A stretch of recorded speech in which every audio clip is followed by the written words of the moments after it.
السلام علیکم سامعین، آج میں کرتلین خیدر کا افسانہ یہ غازی یہ تیرے پورا سرار بندے کا تنقیدی جائزہ پیش کرنا چاہتا ہوں۔ امید ہے کہ آپ میری اس کاوش سے مستفید ہوں گے۔ سامعین، یہ کہانی مغربی جرمنی میں جا رہی ایک ٹرین سے شروع ہوتی ہے۔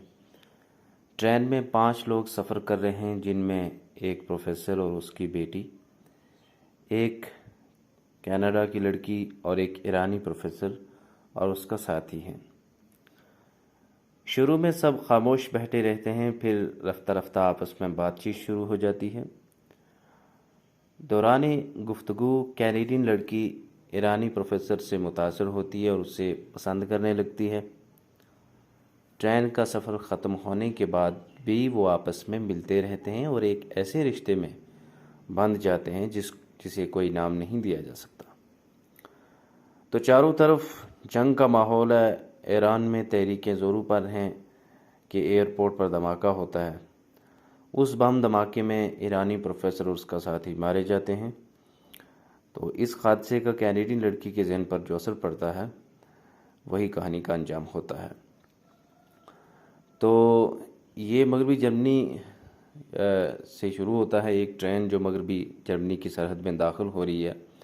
اس میں 5 مسافر سوار ہیں، ایک بوڑھا آدمی اور اس کی بیٹی، ایک خوش شکل وجیہ آدمی 40 سال کے لگ بھگ، متبسم اور پرسکون چہرہ، ایک فرینچ کتاب کے مطالعے میں مشغول ہے۔ اس کے بالکل سامنے ایک نوجوان لڑکی جو وضاحت سے امریکن دکھائی دیتی ہے، بار بار سامنے والے پرکشش شخص کو دیکھتی ہے۔ 5 مسافر اس ٹرین میں ہیں اور 5ویں مسافر کا چہرہ اخبار کے پیچھے چھپا ہے۔ خوبصورت آدمی اور اخبار پڑھنے والا آپس میں بات کرتے ہیں تو امریکی لڑکی کو اندازہ ہوتا ہے کہ وہ دونوں ایرانی یا ترک ہیں۔ بوڑھا آدمی بیمار ہے، کینسر کے مرض میں مبتلا ہے۔ اس کی بیٹی کا نام ایڈنا نیہٹ ہے۔ اس کا باپ یعنی بوڑھا شخص کبھی کیمبرج یونیورسٹی میں پروفیسر تھا۔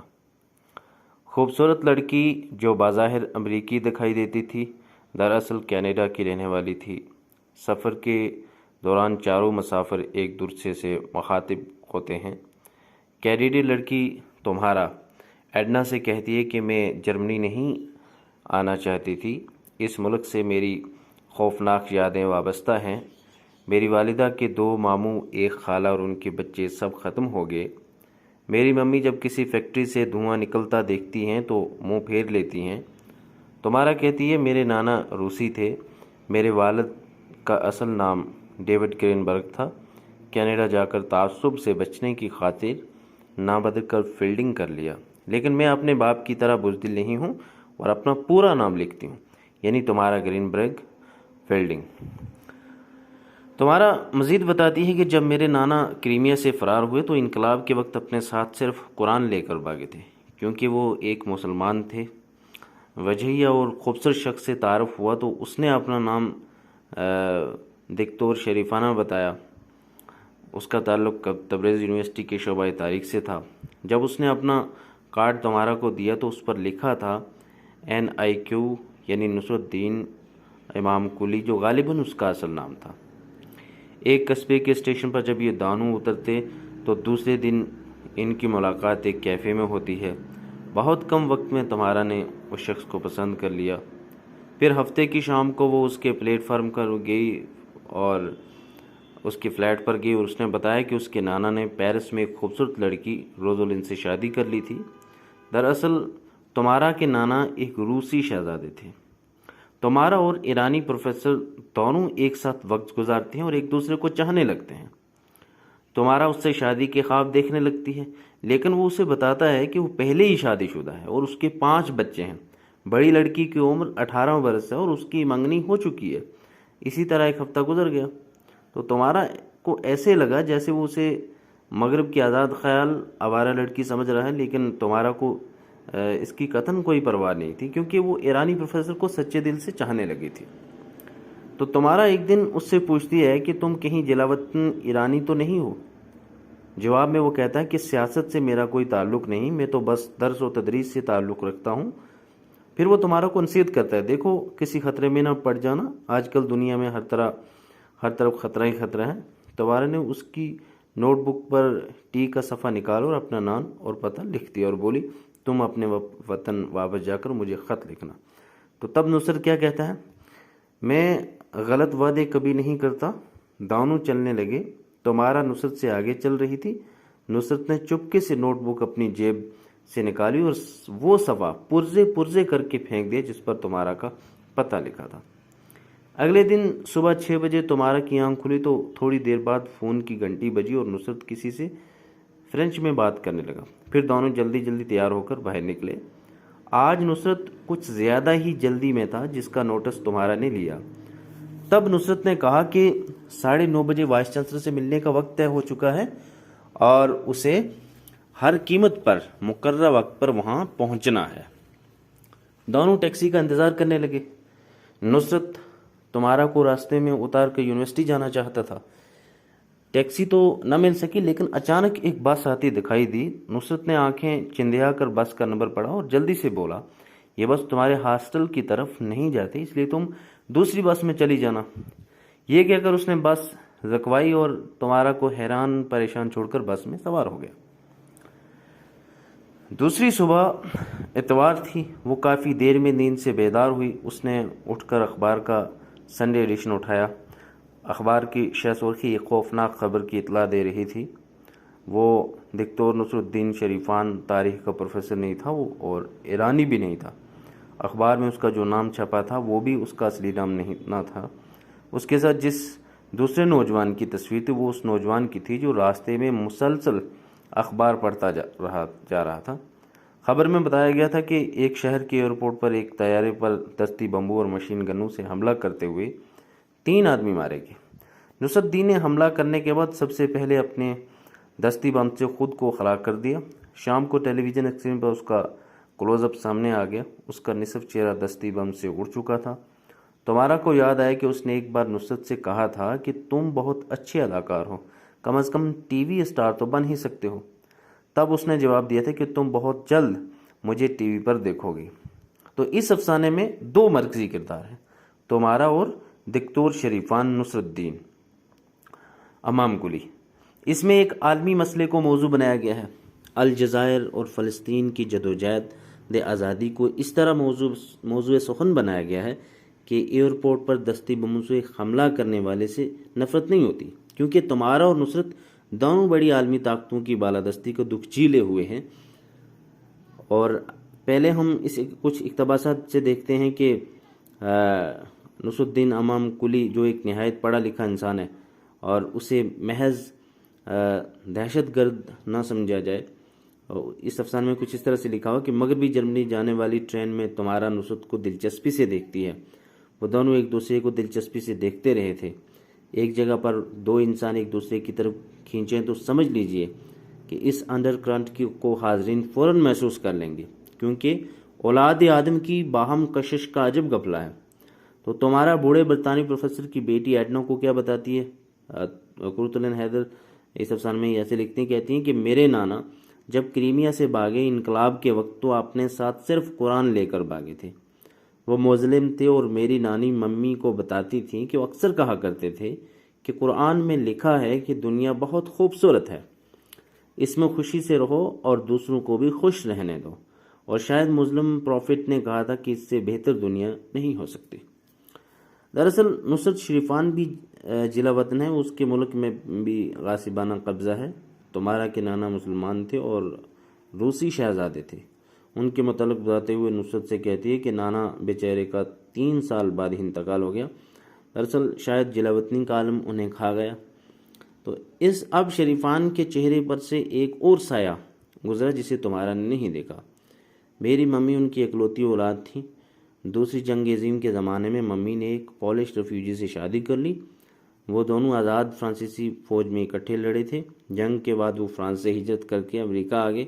جب میں پیدا ہوئی تو ممی نے میرا نام اپنی ایک نادیدہ پھوپھی کے نام پر تمہارا رکھا۔ وہ پھوپھی روسی خانہ جنگی میں ماری گئی تھی۔ ہمارے خاندان میں نصر الدین ایسا لگتا ہے کہ ہر نسل نے دونوں طرف سوائے خوفناک قسم کی اموات کے کچھ نہیں دیکھا۔ وہ کہتا ہے ہاں بعض خاندان اور بعض نسلیں ایسی بھی ہوتی ہیں، نصرت الدین نے آہستہ آہستہ سے کہا۔ دراصل دکتور شریفان نصرت الدین بھی اسی نسل سے تعلق رکھتا ہے جس نے ظلم، جبر اور خانہ جنگی دیکھی ہے، لوگوں کو بے وطن ہوتے دیکھا ہے۔ تو تمہارا نصرت الدین کو شدت سے چاہنے لگتی ہے، کیونکہ کسی کو چاہنے کے لیے یا کسی کو اپنے دل میں بسانے کے لیے کسی خاص مدت کی ضرورت نہیں ہوتی۔ کبھی برسوں ساتھ رہنے کے باوجود بھی لوگ اجنبی رہتے ہیں، اور کبھی چند لمحے کسی کو اتنا قریب لے آتے ہیں کہ وہ جنم جنم کے ساتھی لگتے ہیں۔ تمہارا سمجھتی ہے کہ نصرت الدین نے جب اسے اپنی دائری کی تصویر دکھائی تھی تو اس کی ایک خاص وجہ تھی کہ اب وہ تمہارا کو پرپوز کرے گا، لیکن وہ تمہارا سے کہتا میرے 5 عدد بچے اور 1 عدد ان کی ماں، میری محبوب بیوی، میری سب سے بڑی لڑکی کی عمر 18 سال ہے، اس کی شادی ہونے والی اور اس کا منگیتر میرے بڑے بھائی کا لڑکا ہے۔ اس وقت تمہارا کو معلوم ہے کہ جب کسی پر فالج گرتا ہو تو کیسا لگتا ہوگا۔ اس نے آہستہ سے خوددار آواز میں، جس سے ظاہر نہ ہو کہ شادی کے شاکی ہے کیا، ہاں تم نے کبھی بتایا نہیں، تم نے کبھی پوچھا نہیں، اس نے مسکراتے ہوئے جواب دیا۔ اچانک تمہارا نے اسے پہلی بار دیکھا، وہ ایک سنگی انسان تھا، کوئی بے ستون کے پتھروں سے تراشا ہوا مجمع۔ وہ نہیں جانتی تھی کہ نصرت الدین امام کلی جان بوجھ کر اس سے یہ سلوک کر رہا ہے تاکہ وہ اس سے کوئی امید وابستہ نہ کرے۔ وہ اپنی شناخت بھی چھپاتا ہے، وہ عرب ہے لیکن خود کو ایرانی ظاہر کرتا ہے۔ وہ جان بوجھ کر تمہارا سے کہتا ہے کہ اسے عربی نہیں آتی، حالانکہ نصرت الدین تمہارا کو چاہنے لگتا ہے، لیکن جذبات سے مغلوب ہو کر اپنی منزل سے نہیں بھٹکتا۔ تو قرۃ العین خاطر کا کمال یہ ہے کہ نصرت الدین سے نفرت نہیں بلکہ ہمدردی ہو جاتی ہے، کیونکہ اس نے ایک مقصد کے لیے جان دی۔ وہ مقصد تھا آزادی۔ باوجود ایئرپورٹ پر ایک جہاز پر دستی بموں اور مشین گنوں سے حملہ کرتے ہوئے بھی دہشت گرد نہیں رکتا، کیونکہ اس حرکت کے پیچھے ایک مقصد تھا، یعنی دنیا کی توجہ محکوم اور در بدر پھرتے عرب مہاجرین کی طرف دلانے کا تھا۔ تو نصرت الدین نے اپنی جان کا ایک کاز لیے جان دی تھی، نہ کہ پیسوں کے لیے۔ آج کے خودکش بمبار کسی کاز کے لیے نہیں جانے دیتے، بلکہ ان کا مقصد پیسہ اور تحریب کاری ہے۔ تو رومانی لب و لہجے میں ڈوبا ہوا یہ افسانہ وقت کے ایک اہم ترین موضوع کو اپنے اندر سمیٹے ہوئے ہے، لیکن یہ یاد رہے کہ یہ افسانہ دہشت گرد اور کسی عظیم مقصد کے لیے جان دینے والوں کے درمیان تمیز کرتا ہے اور یہ سکھاتا بھی ہے۔ تو قرۃ العین حیدر نے اپنے اس افسانے کے لیے اقبال کے مشہور نظم سے ایک مصرع مستعار لیا ہے۔ جی چاہتا ہے کہ یہ بھی آپ کی گوش گزار کر دوں، آپ کی سماعت کر دوں۔ یہ غازی یہ تیرے پر اسرار بندے، جنہیں تو نے بخشا ہے ذوق خدائی، دو نیم ان کی ٹھوکر سے صحرا و دریا، دو عالم سے کرتی ہے بیگانہ دل کو، سمٹ کر پہاڑ ان کی ہیبت سے رائی، عجب چیز ہے لذت آشنائی۔ قرۃ العین حیدر کی اس افسانے کے عنوان کے تناظر میں کہیں بہتر طریقے سے ہم سمجھ سکتے ہیں، کیونکہ اس افسانے کا ہیرو لذت آشنائی کا ہوگر ہو چکا ہے۔ قرۃ العین حیدر کا یہ افسانہ عالمی سامراجیت اور استعماریت کے خلاف ہے، جس نے دنیا کے کمزور اور پسماندہ ممالک کو اپنا محکوم بنا رکھا ہے۔ اسی میں نوآبادیاتی نظام بھی آ جاتا ہے، جو در حقیقت استحصال اور استعمار کی ہی ایک صورت ہے۔ دنیا کے طاقتور اور امیر ممالک نے اپنی سرحدوں سے باہر نکل کر مخصوص مفادات کی تکمیل کے لیے اسی دنیا کے کمزور، پسماندہ اور غریب ممالک کو اپنے شکنجے میں جکڑ رکھا اور ان کے عوام کو انسانی حقوق اور آزادی جیسی نعمتوں سے محروم کر رکھا ہے۔ امریکہ ہو، خواہ برطانیہ، فرانس ہو، چاہے اسرائیل، سب ہی نے کسی نہ کسی قوم کو اپنا غلام بنا رکھا ہے۔ قرۃ العین حیدر نے اس افسانے میں بالخصوص اس عرب دنیا کو پیش کرنے کی کوشش کی ہے جس کے بیشتر ممالک، جن میں فلسطین بھی ہے، الجزائر بھی ہے، ایتھوپیا بھی ہے، سب کے سب کسی غیر ملکی طاقت کے غلام ہیں۔ تو زیر نظر افسانے کا ہیرو اپنی قومیت کے اعتبار سے عرب ہے، لیکن وہ اپنی قومی شناخت کو دوسروں کی نظروں سے پوشیدہ رکھ کر خود کو ایرانی النسل ظاہر کرتا رہتا ہے۔ وہ ایک اعلیٰ تعلیم یافتہ شخص ہے، لیکن ساتھ ہی یہ بھی جانتا ہے کہ اس کے پیش نظر ایک عظیم ترین مقصد ہے، جس کی تکمیل اس کی زندگی کا سب سے اہم کام ہے۔ تو یہ افسانہ ہر اسی قوم اور ملک پر صادق آتا ہے جو کمزور ہے، غریب ہے، پسماندہ ہے، اور جس پر مغرب نے اپنی سامراجیت استعماریت اور نوآبادیاتی نظام کے جال پھیلا رکھے ہیں۔ یہ اقوام اور ممالک اتنے طاقتور نہیں ہیں کہ سامراج اور استعمار کا مقابلہ ہتھیاروں اور اسلحے سے کر سکیں، چنانچہ وہ تہذیبی اور زیر زمین سرگرمیوں میں ملوث ہو کر پوری دنیا کی توجہ خود کو درپیش مسئلے کی جانب دلانا چاہتے ہیں۔ تو افسانہ نگار نے کہیں بھی کسی ملک اور قوم کی نشاندہی نہیں کی، اور یہی وجہ ہے کہ یہ افسانہ ایک عمومی حیثیت اختیار کر لیتا ہے جس کا اطلاق دنیا کے ہر محکوم اور مظلوم ملک پر ہو سکتا ہے۔ تو ان محکوم اور مظلوم ممالک میں ایسے غازی اور اللہ کے پر اسرار بندے وقتاً فوقتاً پیدا ہوتے رہتے ہیں جو اپنی قیمتی جانوں کا نذرانہ پیش کر کے پوری دنیا کو یہ بتانے کی کوشش کرتے ہیں کہ دیکھو فلاں فلاں غیر ملکی قوت نے ہمیں اپنا محکوم اور غلام بنا رکھا ہے۔ اپنی جان دینا اور خود کو ہلاک کر دینا اتنا آسان نہیں ہوتا، لیکن ان لوگوں کی نظروں کے سامنے عظیم ترین مقصد ہے، اس کے حصول کی خاطر وہ بآسانی اپنی جان دینے پر آمادہ ہو جاتے ہیں۔ فیض کا ایک شعر ہے کہ اتنے ناداں بھی نہ تھے جہاں سے گزرنے والے، ناسخو پندگرو راہ گزر تو دیکھو۔ یہ عجیب و غریب لوگ ہوتے ہیں جنہیں اقبال غازی اور اللہ کی پر اسرار بندے کہہ کر پکارتے ہیں۔ تو کرۃ العین حیدر نے اپنے افسانے کے لیے یہی عنوان منتخب کیا ہے، جس کا مطلب یہ ہوا کہ وہ بھی ایسے لوگوں کو غازی قرار دیتی ہیں جو کسی عظیم مقصد کی خاطر اپنی جان کی پرواہ بھی نہیں کرتے، جان پیش کرتے ہیں۔ تو تمارا کے کردار کی صورت میں کرۃ العین حیدر نے ایک پرکشش لڑکی کو پیش کیا ہے جو کسی بھی شخص کو اس کے راستے سے ہٹانے کی ترغیب کا دوسرا نام ہے، لیکن افسانے کا ہیرو اپنے عزم میں اتنا پختہ ہے کہ وہ کسی بھی جسمانی طمع، خرس، خوث اور لالچ کو خاطر میں نہیں لاتا اور صرف اپنے مقصد کی تکمیل ہی کو پیش نظر رکھتا ہے، اور بالآخر ایک دن وہ اپنی جان کی قربانی دے کر اس مقصد کو حاصل کر لیتا ہے جو اس کے نزدیک اسی کی زندگی کا سب سے بڑا اور اہم مقصد ہوتا ہے۔ دنیا اسے تحریب کر، دہشت گرد اور انڈر ورلڈ کا آدمی کہتی ہے، لیکن وہی جانتا ہے کہ جس مقصد کے لیے وہ اپنی جان تک کا نذرانہ دے رہا ہے وہ ہے کیا۔ تو کرۃ العین حیدر کا یہ افسانہ در حقیقت اس کلیے کی ترجمانی کرتا ہے کہ آپ جسموں پر لاکھ پہرے بٹھائیں لیکن روحوں کو تسخیر کرنا آپ کے بس میں نہیں ہوتا۔ انسانی روح آزادی کی طالب ہوتی ہے اور ہمیشہ آزادی کی جستجو کرتی رہتی ہے۔ اس طرح یہ افسانہ انسانی روح کی آزادی اور انسانی حقوق کی آزادی کا افسانہ ہے۔ تمارا کے نانا ایک مسلمان اور روسی باشندے ہیں، لیکن جب وہاں کمیونسٹ انقلاب آتا ہے تو وہ گھبرا کر وہاں سے بھاگ کھڑے ہوتے ہیں، کیونکہ وہ جانتے ہیں کہ اب انہیں اپنی مذہبی آزادی سے محروم ہونا پڑے گا۔ اس طرح کرۃ العین حیدر نے ایک ایسا افسانہ تخلیق کر دیا جس کی بے شمار جہات اور سمتیں ہیں جو اس افسانے کے کرداروں کی صورت میں ظاہر ہوتی رہتی ہیں، لیکن ان تمام جہات اور سمتوں سے ایک ہی آواز بلند ہوتی رہتی ہے: آزادی، آزادی، آزادی، آزادی۔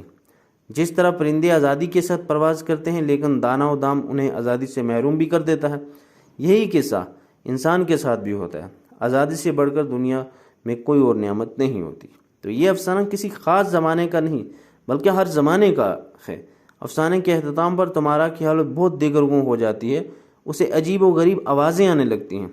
کبھی وہ دیکھتی ہے کہ بھٹی میں انسان جلائے جا رہے ہیں، اسے گیس چیمبر میں لے جایا جا رہا ہے، کہیں مڈل ایسٹرن عورتیں نظر آتی ہیں، کہیں اسے مردے نظر آتے ہیں، گویا ساری دنیا مردوں سے بھر گئی ہے، کہیں اسے زندوں کا قبرستان نظر آتا ہے۔ تو دراصل زندوں کا قبرستان دنیا ہے، اور مصنفہ نے ان زندہ قوموں کو مردہ کہا ہے جو کسی دوسری قوم کے ساتھ کی جانے والی ناانصافی پر مصلحاً خاموش رہتے ہیں۔ اسے دوسری جنگ عظیم میں مرنے والے دکھائی دیتے ہیں جنہیں زبردستی بھرتی کیا گیا تھا۔ تو اچانک سورج کی روشنی بہت تیز ہو جاتی ہے، تباہ شدہ خیمے اور الاتش الاتش کی آوازیں، اسے زمین کا ہر حصہ کربلا نظر آتا ہے۔ ایک اساطیری اور تاریخی انداز ہے۔ یہ افسانہ انسانی ذہن پر اپنا ایک گہرا نقش چھوڑتا ہے۔ دراصل یہ افسانہ جس میں اساطیری اور اصلی جہتیں نمایاں ہیں، انسان کی غیر فطری موت اور جنگوں کی ہولناکیوں کا احاطہ کرتا ہے۔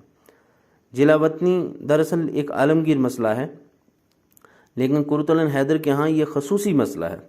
جلا وطنی کا دکھ وہی محسوس کرتا ہے جو یا تو خود اس المیہ کا شکار ہوا ہو یا اس کے بزرگوں نے اس اذیت کو سہا ہو۔ کرۃ العین حیدر کے ساتھ دونوں تجربے تھے۔ وہ دنیا گھومی تھی۔ انہوں نے اس افسانے میں جلا وطنی کے دکھ کو آفاقی کے طور پر پیش کیا ہے۔ خواہ شاہ ایران کے خلاف تحریک چلانے والے ہوں، الجزائر کی جمیلہ یا لیلہ خالد ہوں، فلسطین کے بے وطن بے زمین مہاجر ہوں، دونوں عالمی جنگوں میں مرنے والے عام انسان یا فوجی جو ناکردہ گناہ کی بھینٹ چڑھ گئے، یا برصغیر کی تقسیم کے نتیجے میں بیگار ہونے والے مہاجر اور شرناردھی ہوں، اس کرۂ زمین کا کہیں بھی امن نہیں ہے۔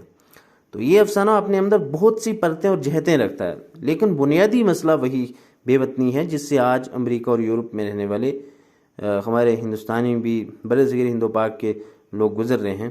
انہیں بھی وطن یاد آتا، لیکن معاشی مجبوریاں پاؤں میں زنجیریں ڈالے ہوئے ہیں۔ جلا وطنی شاید ابن آدم کا مقدر بن چکا ہے۔ آدم کو جنت سے نکال اور دنیا کی دوزخ میں ڈال دیا گیا۔ آدم کے بیٹوں اور حوا کی بیٹیوں کو اپنی اپنی زمین تاریخ کے جبر کی بدولت چھوڑنے پڑی، اور یہی آج کا مسئلہ ہے، اور اس افسانے میں یہی قرۃ العین حیدر ہمیں سمجھانا چاہتی ہے۔ بہت بہت شکریہ۔